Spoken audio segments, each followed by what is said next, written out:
Yeah, perfect. All right, recording. I know you're recording. Your first name is on, so it's very close to my middle name. So I just asked them how to have they made when they go. Hard to tell when people have joined. Okay, well then that's how it's all right. Yeah.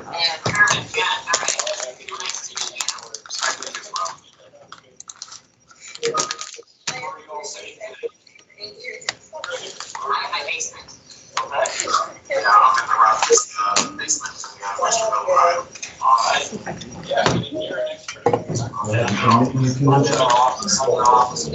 Okay, right?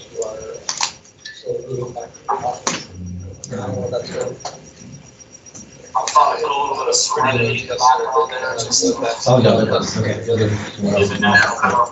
We are the first product to go as well. As you see there. I was running so hard, so Go I ahead actually and hit the ran line. my car. I'll already give it just a few minutes. It's a couple minutes early.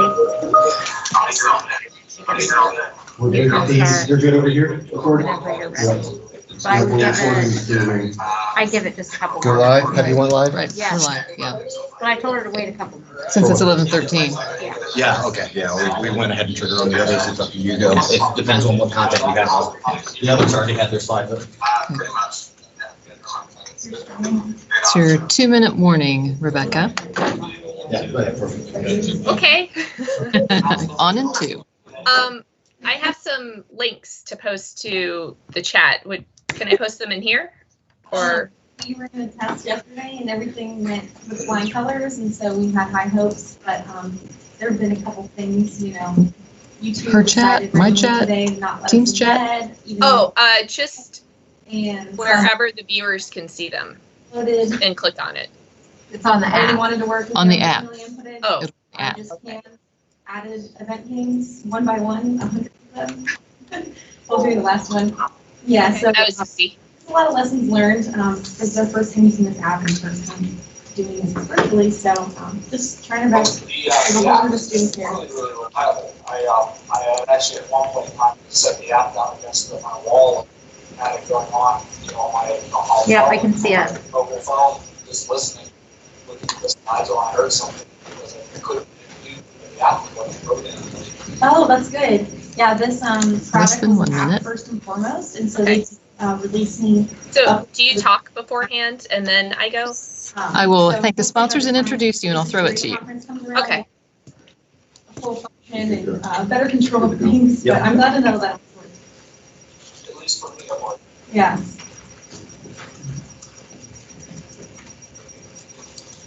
and I do, we did the Comms Park events, a couple, last month, I guess it was. I think this virtual format, it really actually works quite well. When she starts I like the speaking, agility, check the volume in number here. of sessions close together.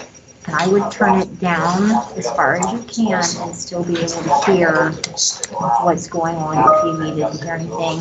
Otherwise, everybody else will hear that. So it's 11:15. Do they see me? Yes, Should we go? yes. Go for it. Well, hello, everyone. Good morning and welcome to the 14th annual Taste of IT. I am Marty Humphreys. I am the change agent for Integration Edge, and it is my pleasure to serve on the marketing committee for Technology First. So before we jump into session 3, on the developer track, I need to take a hot second and thank our sponsors. Our diamond sponsor this year is Cincinnati State. Our gold sponsors are Cadre Checkpoint and Okta. And to our annual partners, ATC, Affidence, CareSource, Cincinnati Bell, Google, Round Tower, UD, WSU, and Uptime. Thank you so much. We couldn't do this without you. We appreciate your support. So let's get started. It is my pleasure to introduce you to Rebecca Servitas. She is an associate computer engineer with the University of Dayton Research Institute, and she works on the Air Force Research Lab's Autonomous Capability Team 3, also known as Act 3.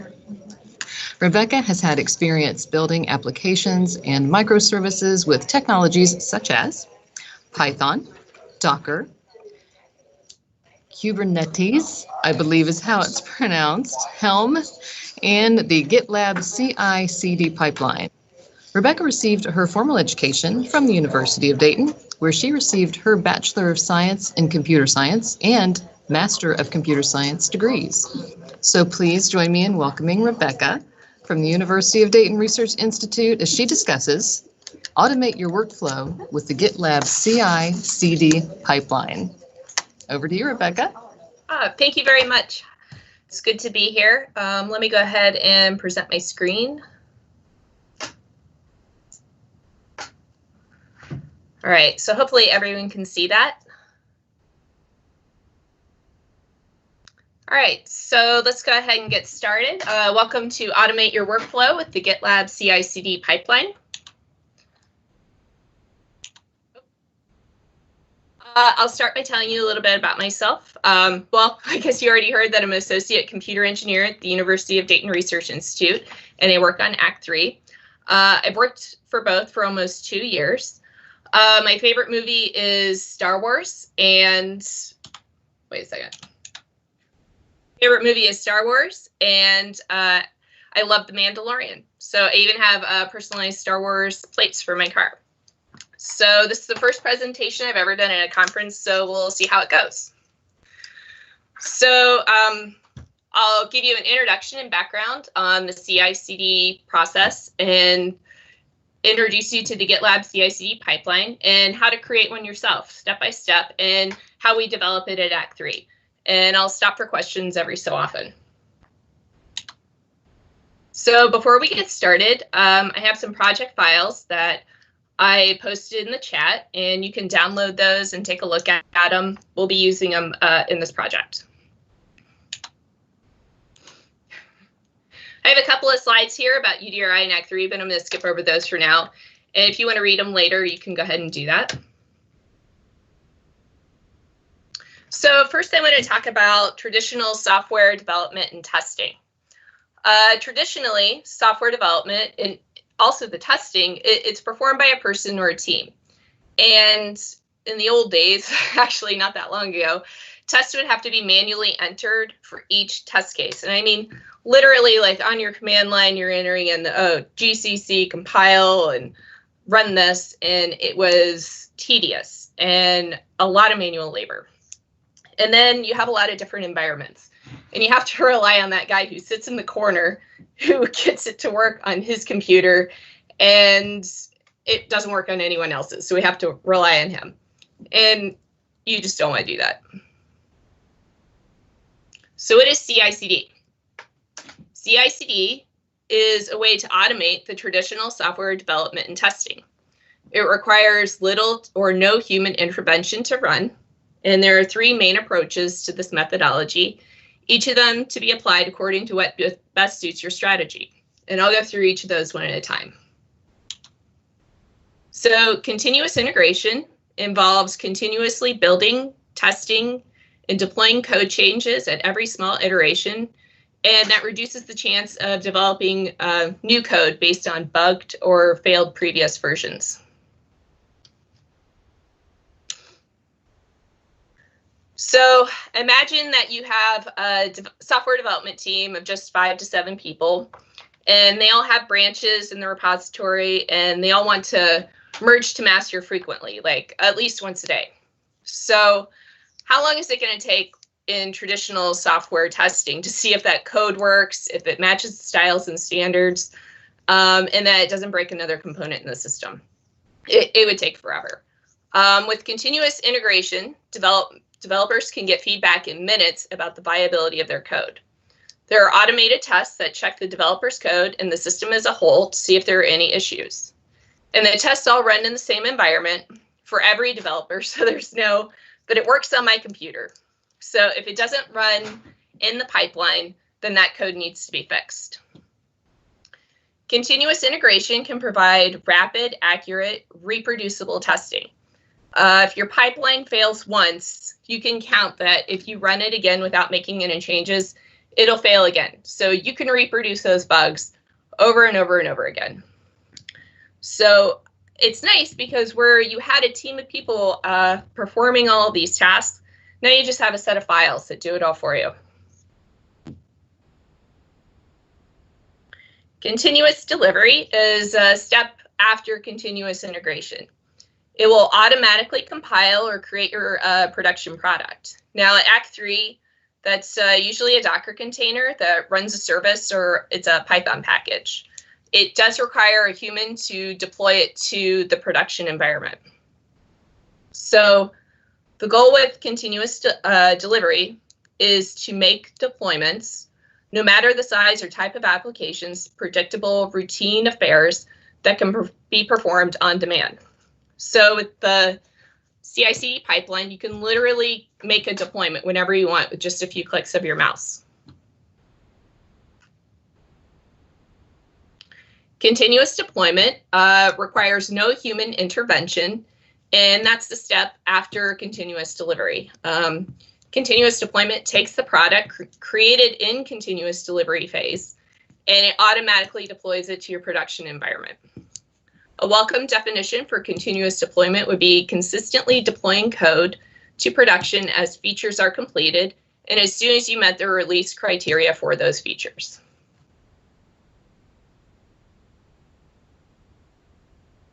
So why should you use the GitLab CICD pipeline?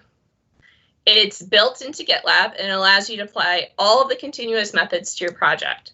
There are no third-party applications or integrations, and there we go. And you don't have to install anything or do any maintenance on it. It works very well with all the features in GitLab, such as the repository and issues. It also has a container repository and a package repository. And that's where you would, container registry and a package registry. And that's where you would store your deployments. So are there any questions so far? I guess I can't. No questions so far. Okay. All right. Well, I'll just keep going then. So getting started. Getting started is very easy. All you have to do is add one file, and it's called the GitLab CI.yaml, and you just put that in your project's root directory. So this presentation, we're going to take a more advanced approach to creating a CI/CD pipeline.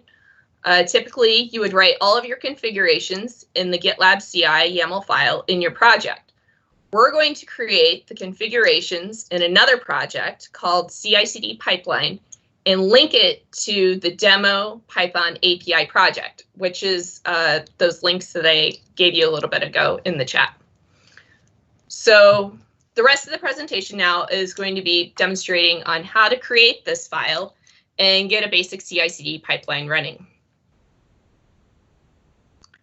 So let's just take a quick look at the project files. These are the projects we're going to be working with today, and we're going to be adding that file to the CI/CD pipeline project or config file. And then we're going to link it to the demo Python API. I know that sounds a little complicated, but in the long run, this is going to be a really easy way for you to maintain your pipeline across multiple projects. Your CI/CD pipeline project and the config files that you have in it, you'll be able to use those across multiple projects throughout your repository. Any groups, you can include that. So how are we going to configure our Python CI/CD YAML? Well, there's two main components to it. Jobs, and that defines what to do. And those are basically the scripts that are going to be running on your code to test it. Stages define when to run jobs, and they can contain multiple jobs and can be used to create a variety of pipeline structures. So let's create some jobs. This is the basic outline that I have created for the jobs and stages that we're going to be doing today. The stages have like the little dot next to it, and then the dashes are our jobs that we're doing. And so we are going to build a continuous integration pipeline, and then for our continuous delivery, we'll have our release, which will be a Docker container. So the majority of the jobs we'll be writing would be following this basic format.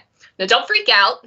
I know this is a huge block of code, and you have no idea what it means. But I thought that this would be kind of the easiest way to like throw you into it. And I'm going to go through and explain each part of it to you right now. So let's just go ahead and start creating a job. And we're going to need a build job to build our Docker container to see if it actually builds. Act 3 uses a lot of Docker containers. We have a lot of microservices running in a Kubernetes cluster. So this is kind of a big thing for us. The project that we have, the demo Python API, is an API service that's run from a Docker container. So let's make sure that builds. So fortunately, GitLab has some code we can use, and I just went to that website listed there, and I literally copied it and pasted it right into our project. So we'll have to make a couple of changes to customize this to what we want it to be. So as you can see, I've got 2 arrows and 2 angry red circles here. We'll want on the left side, we have an only with tags. We'll want to remove that and replace it with something called rules. The only is going to become deprecated soon. And on the right side, we have a CI commit tag environment variable. As that's written now, it's going to tag any image that we push with latest. And we don't want that. We want all of our images to have a unique identifier, so we'll need to change that. So what are environment variables? Well, there's 2 kinds, predefined and user-defined. The predefined are variables of objects used within the GitLab CICD pipeline, and we'll be using a lot of them in our demo project. User-defined are ones that we can define ourselves to make our configuration file more dynamic and fit our projects a little better. There's a lot of ways to use it, and you can create them in your configuration file or in the GitLab CICD settings in the UI. So we went ahead and searched the predefined environment variable list to find one that would fit our needs to replace it in the job. It provides a unique number, so let's just go ahead and use that. So we replace that, and we put a neat little CI in there to show that it's from our CI pipeline. And that's all there is to that. That takes care of that job. So let's move on and replace only with rules. Are there any questions so far? I know it can be a little confusing. Okay. No, none so far, but we are open to taking them, and we'll let you know when they do. So Okay. people feel free to ask. Okay, so what are rules? A rule is a collection of rule objects, and a rule object is a list of expressions that are evaluated to true or false. And I am going to show you rule clauses on the next slide, and you can only contain one of each rule clause in a rule object. So I actually struggled with that one for a long time, but it's not so bad once you get the hang of it. So the rule objects contain the conditions of when you want a job added to a pipeline. Rule objects are evaluated in order until one matches. So you have to remember that the rules are a list, and it will iterate through the list and evaluate one until it matches. And it's not just until one matches and then it's going to stop iterating. It literally keeps iterating through the entire list. So you have to be careful about how you define your rules, or else you're going to start kicking off multiple pipelines at the same time. So here are the rule clauses that you can use. So you got your if, which is a basic if statement, like in any kind of programming language. And you say, if this, then, true. Changes, you can add or exclude a job based on whatever files in your repository have changed. A when says when to run the job. Exist is also based on if a file is present, and then allow failure as if you want your jobs. If they fail, is it okay for the pipeline to still going? And that's actually a fairly useful one that we'll use. So let's add rules to our build job. We need to think about, when do we want our pipeline to run? If we don't add any rules, the pipeline will run for every push on every branch to the repository. And at Act 3, we found that to be a little annoying. Like, it was okay for the developer, but we have this running on our Kubernetes cluster, and we found it to eat up a lot of resources, and it could go very, very slow sometimes. So we decided that we only wanted it to run on merge requests, changes to master, and whenever a new tag is created, and that's when you create a release.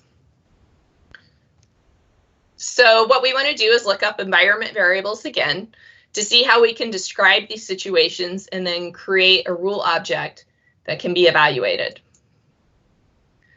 So after looking through the predefined environment variable list, we came up with 3 that suit our needs. And here we are. We create them and we throw them right in under rules. And you can see the CI merge request, target branch name equal to master. That's when you want to merge to master. CI commit tag is for when you're creating a release. And CI commit ref name, whenever anything is pushed to master or a change is made to master, you go ahead and run the pipeline. So I'll just move past this slide. All right, so now that we've created our build job, let's go ahead and create a unit test job. So we know that the functions in our code are working. Unit tests have already been created in the demo Python API project, and we're going to want to run those in our job. So we can follow that template and customize it for unit tests. So let's fill in what we already know. We know that the stage name is going to be called unit test, so let's add it to the unit test stage. We already know what the rules are going to be because we just did it in the build stage, so let's just put those in here. The image is a little bit of a new one, but hey, this is the image that we created in the build stage, and we want to use our same image because it has our environment already defined in there. So let's go ahead and use that. So what we'll have to do is add a script to our unit test job. And script is the command that will run inside the image that we just pulled. So it's running the command inside the Docker image. It's the same PyTest command that you would run on the command line in your computer. So it's pretty easy. Before we run that, though, we want to make sure all packages are installed. So I think we have to install PyTest in this. And we can create some user-defined environment variables in place of our source directory and other magic numbers to make this job more dynamic. And then we can use these in other tests as well. So we'll put these at the top of our file. Okay, so here's our unit test job. That was really easy. It only took a few minutes. We got our script here down at the bottom. It's great.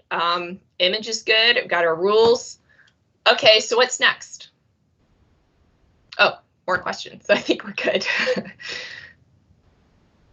Okay, so let's create some linting tests. We want to make our developers adhere to coding standards and not come up with any kind of like possibly dangerous situations. So these are going to be constructed the same as the unit test job. We're going to be changing the script in the stage, and we're going to allow failure on these jobs because linting tests aren't critical to getting a deployment. So here's our job called MyPy, and this is one of our linting tests, and it looks a lot like unit test. And it's pretty much ready to go. We got our script, our image, allow failure true. We got our rules, stage assigned to linting test. That's pretty easy. Here's a flake 8. Pretty much the same as we did before. It's also a linting test. We got our rules, allow failure is true, image, and our script is good to go. Now in this one, I did something a little special to show you how to create more expressions inside your rule object. So we have an if, And so if the merge request target branch name is equal to master, go ahead and run it, but only run it if Pylint RC exists. So both of these have to be true for the job to get added to the pipeline. And so I know it seems a little redundant to add the exists Pylint RC to each if, but it's necessary for a rule object. You can't just put it down at the bottom. It just won't work right. So the rest looks the same. So let's just go and see what the next job is. Okay, so this is the CD portion of our pipeline. This is the stage release, and we're calling this release build. So this looks very familiar. It's nearly the same as our build job that we built just a few minutes ago in the build stage. So there are a couple of differences.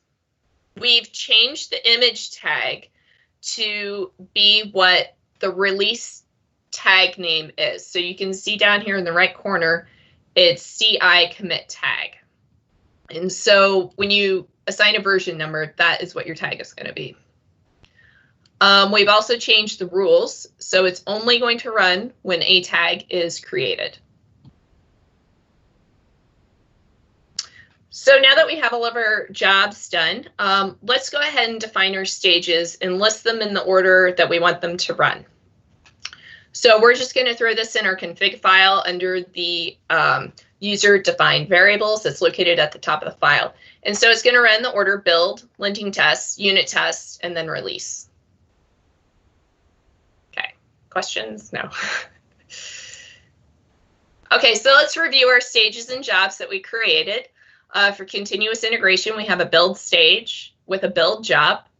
We have a linting test stage with 3 jobs called MyPy, Pylint, and Flake8. And we have a unit test stage with a PyTest job. In our continuous delivery pipeline, which will only run when we do a release, we have a stage called release with a job called release build.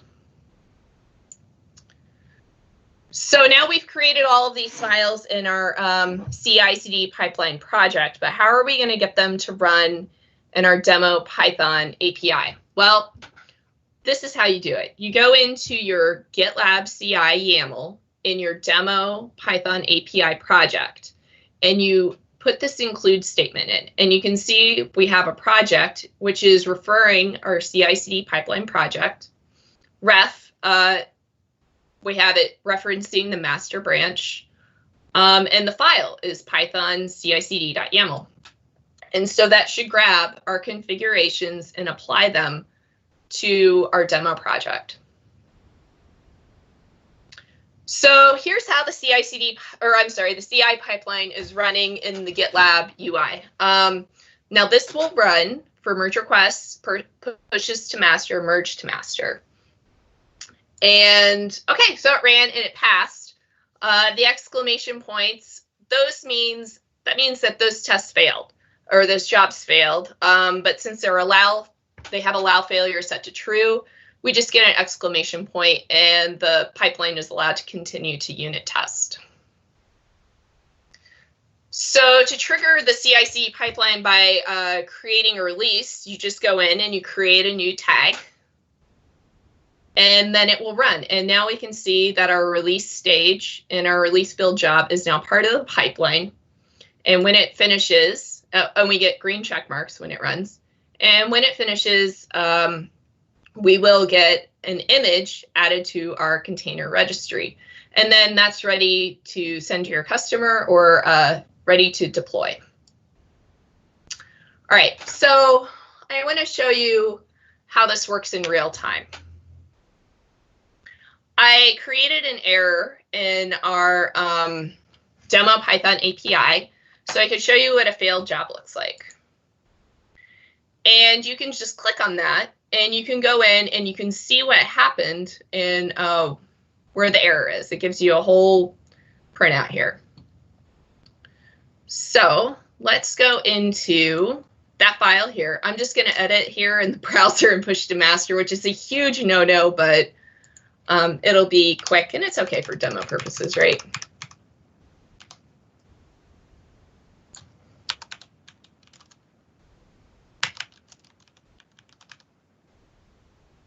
So let's commit those changes.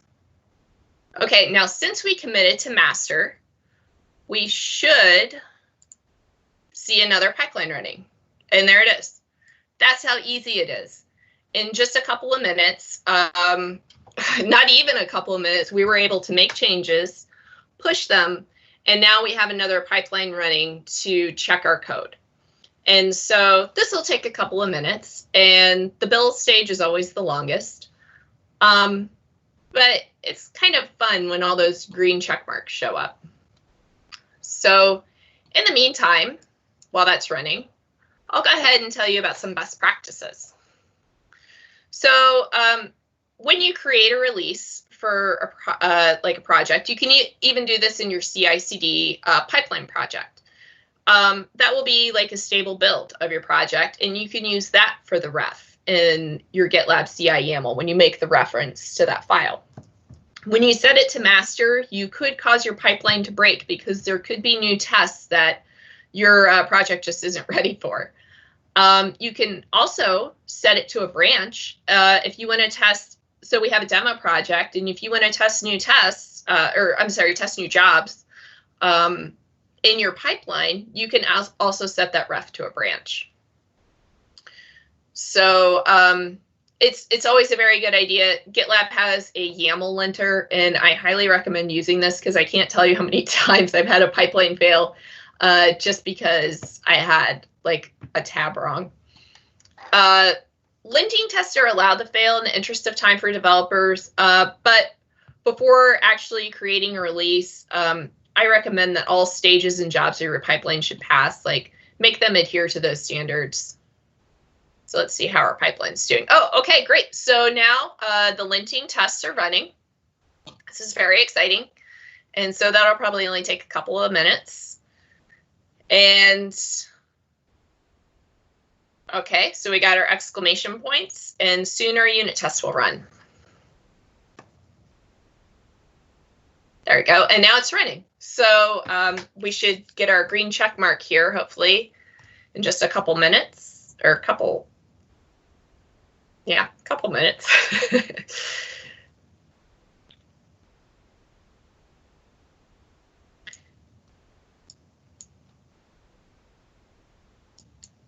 All right. Come on, unit test. And you can even click on this and watch and see what's happening while it's going on. And it looks like, oh, there it goes. It's pulled the repo. And there it goes. Yay, job succeeded. So it worked. So since it passed, we can go in and create our own release. And all you have to do here is go to tags, new tag, give it a name.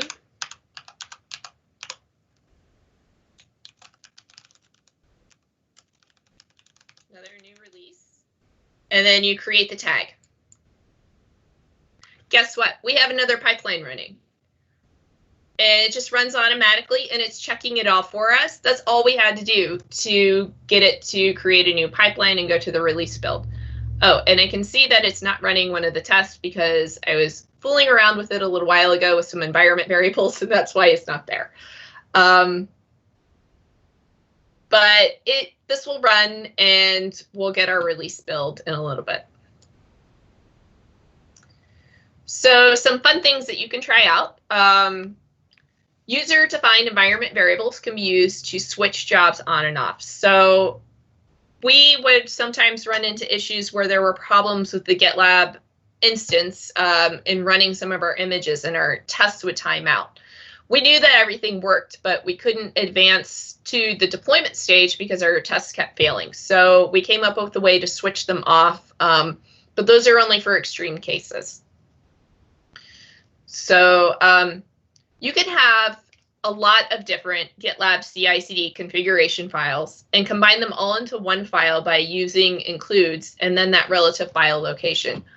You can see in my project here that I have two files, and if I want to, I can reference this file in my demo project, and it would also run.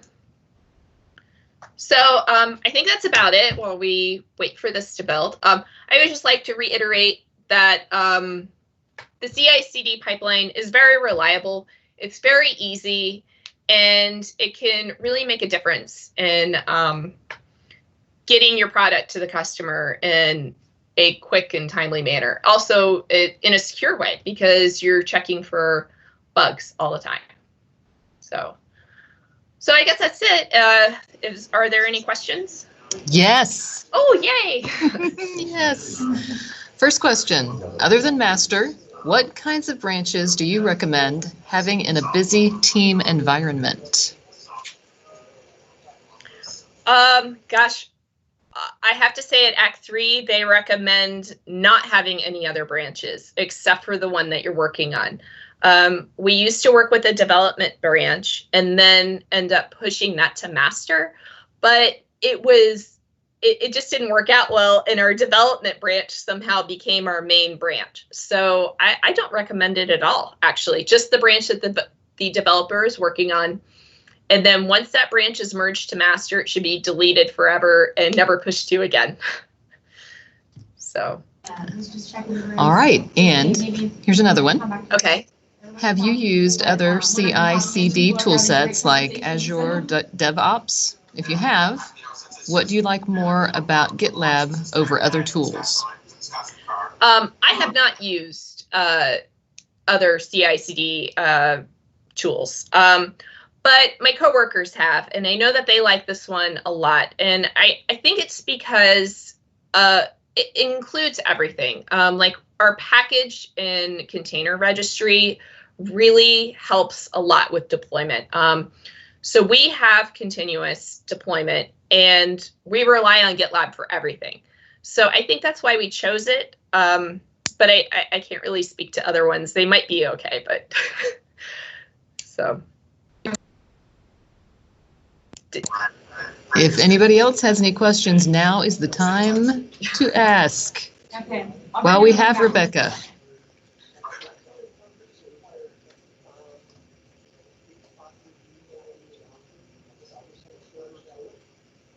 Oh, here we go. Oh, yay. Yay. Rodney has a developer mantra. There are no bugs, only opportunities for improvement. Oh, that's a good one. Yes, that's true. That's how we learn, by failing, right? Yes. So, I learn a lot. I don't know about you. I learn all day long. Because this was an awesome presentation. This was a lot of information. I appreciate you going through the demo and taking us all through it. I liked when the exclamation points became check marks. That's my favorite part. I know, it's like watching like a video game almost, or the lottery or something. I know, I like it too. It's like fingers crossed until they all become check marks. I feel like the worst is when you get the red X and it's also hooked up to your email and it sends you emails a few minutes after you've already known. It's like rubbing salt into the wound. Like, I know it failed. Thank you. Yeah, if you thought of putting sound effects on it, like if you get a big X, you can have a big and wah wah. Yeah.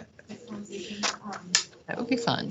Yeah, I like that idea. I'll have to talk to our DevOps team about that. On the next iteration, perhaps. Yeah. Okay. Anybody else have any questions? We're ready.